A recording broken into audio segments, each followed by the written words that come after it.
हिंदू पंचांग के अनुसार वर्ष 2026 में मौनी अमावस्या का पर्व 18 जनवरी रविवार को मनाया जाएगा। धार्मिक मान्यताओं के अनुसार मौनी अमावस्या के दिन पवित्र नदियों में स्नान करने से समस्त पापों का क्षय होता है। खासकर गंगा, यमुना और संगम तट पर स्नान का विशेष महत्व है। सनातन परंपरा में अमावस्या को विशेष आध्यात्मिक महत्व प्राप्त है। पूरे वर्ष में पड़ने वाली 12 अमावस्याओं में माघ माह की अमावस्या को सबसे पावन माना जाता है। इस माघ अमावस्या को मौनी अमावस्या के नाम से जाना जाता है। शास्त्रों के अनुसार इस दिन किया गया स्नान, दान, जप और मौन व्रत व्यक्ति के जीवन में सकारात्मक बदलाव लाता है। मौनी अमावस्या में स्नान दान का खास विशेष महत्व है। रविवार होने के कारण इस बार इसे रवि मौनी अमावस्या कहा जा रहा है, जिसे अत्यंत शुभ संयोग माना जाता है। धार्मिक मान्यताओं के अनुसार मौनी अमावस्या के दिन पवित्र नदियों में स्नान करने से समस्त पापों का क्षय होता है। खासकर गंगा, यमुना और संगम तट पर स्नान का विशेष महत्व है। इस दिन प्रयागराज में आयोजित माघ मेले में देश विदेश से श्रद्धालु पहुंचते हैं और संगम में आस्था की डुबकी लगाते हैं। मान्यता है कि इस दिन गंगा जल अमृत के समान हो जाता है, इसलिए स्नान दान का फल कई गुना बढ़ जाता है। मौनी अमावस्या पितृ तर्पण के लिए भी अत्यंत महत्वपूर्ण मानी जाती है। इस दिन पितरों को जल अर्पित कर तर्पण और पिंड दान करने से पूर्वजों की आत्मा को शांति मिलती है और परिवार पर उनका आशीर्वाद बना रहता है। जिन लोगों की कुंडली में पितृदोष होता है, उनके लिए यह दिन विशेष फलदायी माना गया है। मौनी अमावस्या में स्नान का शुभ मुहूर्त। इस वर्ष मौनी अमावस्या पर ब्रह्म मुहूर्त सुबह 5:27 से 6:21 तक रहेगा, जो स्नान के लिए सर्वोत्तम समय है। इसके अलावा दोपहर में 12:10 से 12:53 तक का समय भी शुभ माना गया है। स्नान के बाद सूर्य देव को तांबे के लोटे से जल, लाल पुष्प और अक्षत अर्पित करने की परंपरा है, जिससे स्वास्थ्य, सम्मान और आत्मबल में वृद्धि होती है। मौनी अमावस्या का सबसे खास पहलू यह है मौन व्रत। साधु संत और कई श्रद्धालु इस दिन मौन धारण करते हैं। मान्यता है कि मौन रहने से मन और वाणी शुद्ध होती है, मानसिक शांति मिलती है और आध्यात्मिक ऊर्जा का संरक्षण होता है। यही कारण है कि यह तिथि आत्मचिंतन, संयम और साधना के लिए सर्वोत्तम मानी जाती है। कुल मिलाकर मौनी अमावस्या न केवल धार्मिक बल्कि आध्यात्मिक शुद्धि और मानसिक संतुलन का पर्व भी है, जो व्यक्ति को भीतर से मजबूत बनाता है। मौनी अमावस्या की पौराणिक कथा। ओम नमो भगवते वासुदेवाय नमः। ओम पितृदेवाय नमः। मौनी अमावस्या हिंदू धर्म में अत्यंत पवित्र मानी जाती है। यह पर्व विशेष रूप से माघ मास की अमावस्या को मनाया जाता है और इसका संबंध मौन, तपस्या, स्नान और दान से है।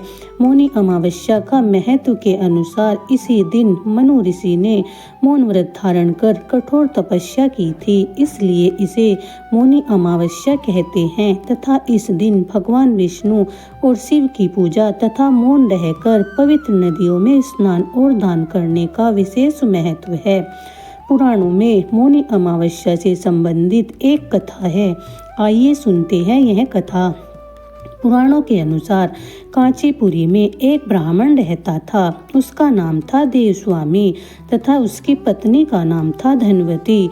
उसके 7 पुत्र तथा एक पुत्री थी। पुत्री का नाम गुणवती था।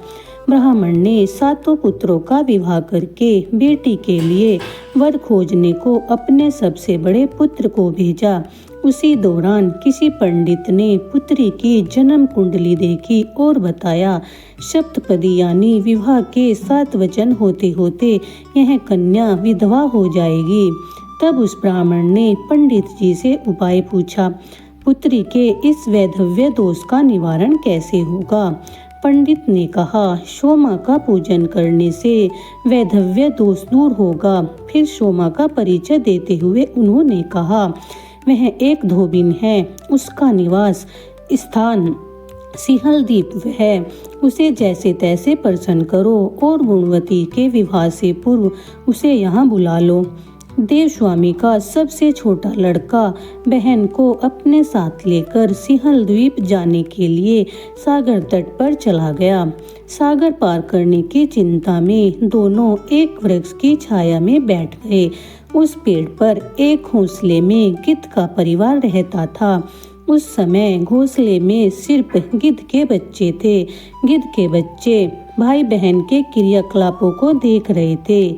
शाम काल के समय गिद्ध के बच्चों की माँ आई तो उन्होंने भोजन नहीं किया।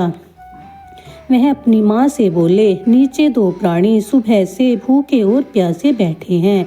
जब तक वे कुछ खा नहीं लेते तब तक हम भी कुछ नहीं खाएंगे। तब दया और ममता के वशीभूत गिद्ध माता उनके पास आई और बोली, मैंने आपकी इच्छाओं को जान लिया है। इस वन में जो भी फल फूल कंद मूल जो मिलेगा मैं लेकर आती हूँ, आप भोजन कर लीजिए। मैं प्रातः आपको सागर पार कराकर सिंहल द्वीप की सीमा के पास पहुंचा दूंगी। और वे दोनों भाई बहन माता की सहायता से सोमा के यहाँ जा पहुँचे। वे नित्य प्रातः उठकर सोमा के घर का झाड़ू पोछा कर देते और पूरे घर को लीप देते थे। एक दिन सोमा ने अपनी बहुओं से पूछा कि हमारे घर को कौन बुहारता है और कौन लीपता पोछता है। सब ने कहा, हमारे सिवाय कौन और बाहर से आकर इस काम को करके जाएगा। किंतु सोमा को उनकी बातों पर विश्वास नहीं हुआ। एक दिन उसने उस रहस्य को जानना चाहा। वह सारी रात जागी और सब कुछ प्रत्यक्ष देखकर जान गई। सोमा का उन बहन भाई से वार्तालाप हुआ। भाई ने सोमा को बहन संबंधी सारी बातें बता दी। सोमा ने उनकी श्रम साधना तथा सेवा से प्रसन्न होकर उचित समय पर उनके घर पहुंचने का वचन देकर कन्या के वैधव्य दोष के निवारण का आश्वासन दे दिया। मगर भाई ने उससे अपने साथ चलने का आग्रह किया। आग्रह करने पर सोमा उनके साथ चल दी। सोमा ने चलते समय अपनी बहुओं से कहा, मेरी अनुपस्थिति में यदि किसी का देहांत हो जाए तो उसके शरीर को नष्ट मत करना, मेरा इंतजार करना। और सोमा बहन और भाई के साथ कांचीपुरी आ गई। दूसरे दिन गुणवती के विवाह का कार्यक्रम तय हो गया। सप्तशती होते ही उसका पति मर गया। सोमा ने तुरंत अपने संचित पुण्यों का फल गुणवती को प्रदान कर दिया। तुरंत ही उसका पति जीवित हो उठा। सोमा ने उन्हें आशीर्वाद देकर अपने घर चली गई। उधर गुणवती को पुण्य फल देने से सोमा के पुत्र और जमाता तथा पति की मृत्यु हो गई। सोमा ने पुण्य फल संचित करने के लिए मार्ग में अवस्थ्य पीपल के वृक्ष की छाया में विष्णु जी का पूजन करके 108 परिक्रमाएं की। इसके पूर्ण होने पर उसके परिवार के सभी मृतक जन जीवित हो उठे।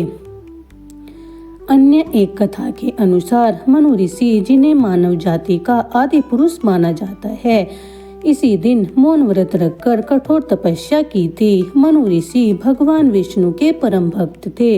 उन्होंने इंद्रियों पर संयम रखते हुए मौन रहकर ईश्वर की आराधना की थी। उनकी तपस्या से प्रसन्न होकर भगवान विष्णु ने उन्हें आशीर्वाद दिया और मानव सृष्टि के विस्तार का वरदान दिया।